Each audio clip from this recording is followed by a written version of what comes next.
Si l'on en croit une vieille tradition marocaine, les paysans considèrent les cigognes comme des êtres humains qui, afin de voyager et de connaître d'autres modes de vie, adoptent temporairement cette forme.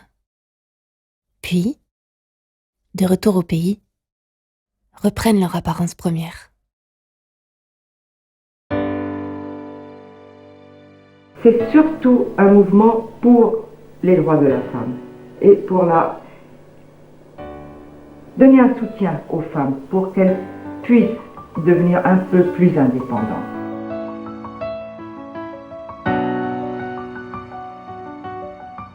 Darb el Lerj, elle a plusieurs histoires.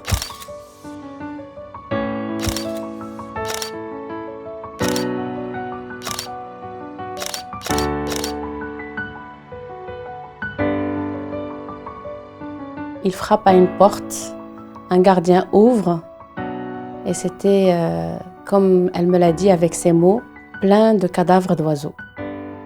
Comme si les oiseaux se cachaient pour mourir. Et c'était l'espace de la fondation Darb el Lerj. C'était très important pour eux de faire les choses et de ne pas les dire et qu'on ne le sache pas.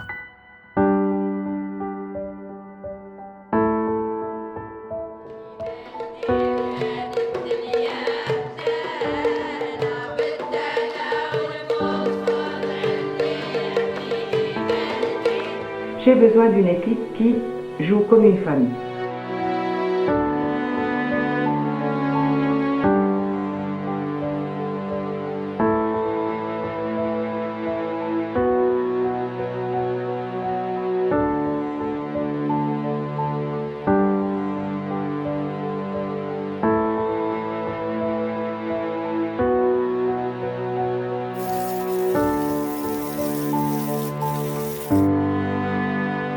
Je rencontre Suzanne et je rencontre une passionnée, une lumière, plutôt un miroir qui reflète ma personne. Suzanne était vraiment une artiste, pas qu'une curatrice ou quelqu'un qui organise des expositions. Ces expositions étaient des créations véritablement.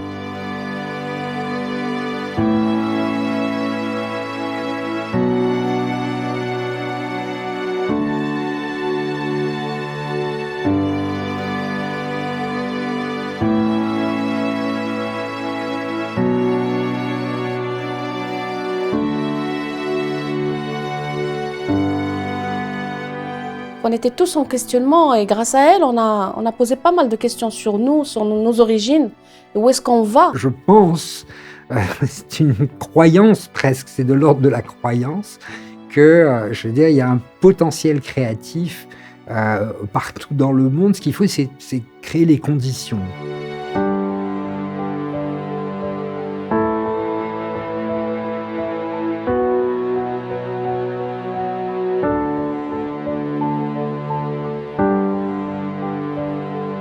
Elle était pour moi cette école d'art que j'ai jamais eu la possibilité d'accéder. S'il y avait pour moi quelque chose à faire au Maroc, je te le dis clairement, c'est une école d'art. Suzanne m'appelle à ce moment-là.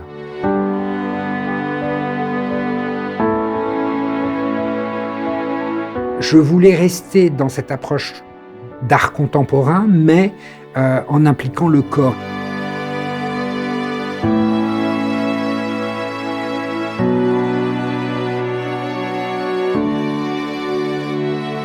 J'étais très contente de voir Suzanne revenir après sa maladie et voir les étudiants qu'elle a tant rêvé voir à l'ESSAV.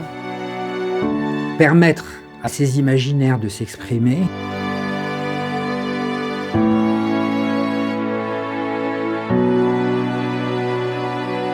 Avec toute la liberté possible.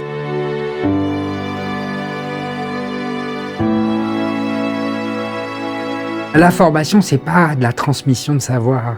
En fin de compte, tout ça, c'était pour réveiller le regard en nous, les Marocains.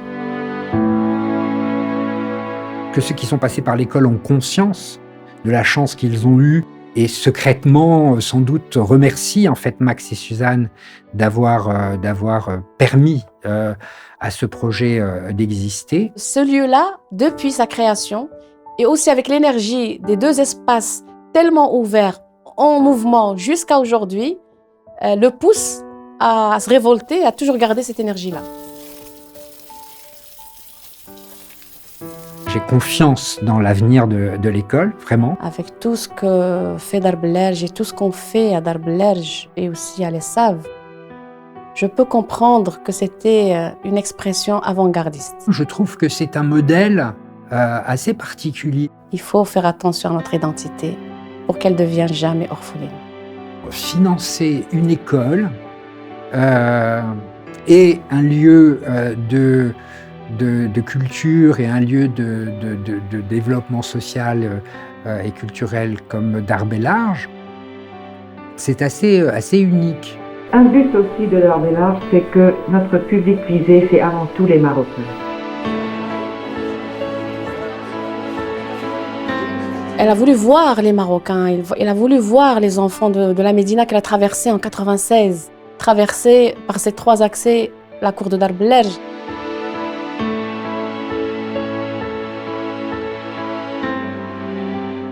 Ils ont vraiment fait une chose incroyable qu'on a du mal à imaginer. Et c'est devenu l'endroit où les Marrakechis, les Marocains, les gens qui aiment leur identité, la découvrent, la discutent, la travaillent et la transmettent. Je crois qu'il faut avoir ce devoir de mémoire et de remercier en fait ce couple de Suisses allemands qui sont tombés amoureux de ce pays et qui ont eu envie de lui donner ça.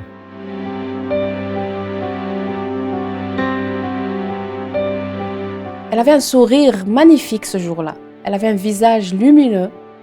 Elle avait les cheveux blancs, mais ça rappelle la cigogne. Et c'est comme si elle nous disait au revoir.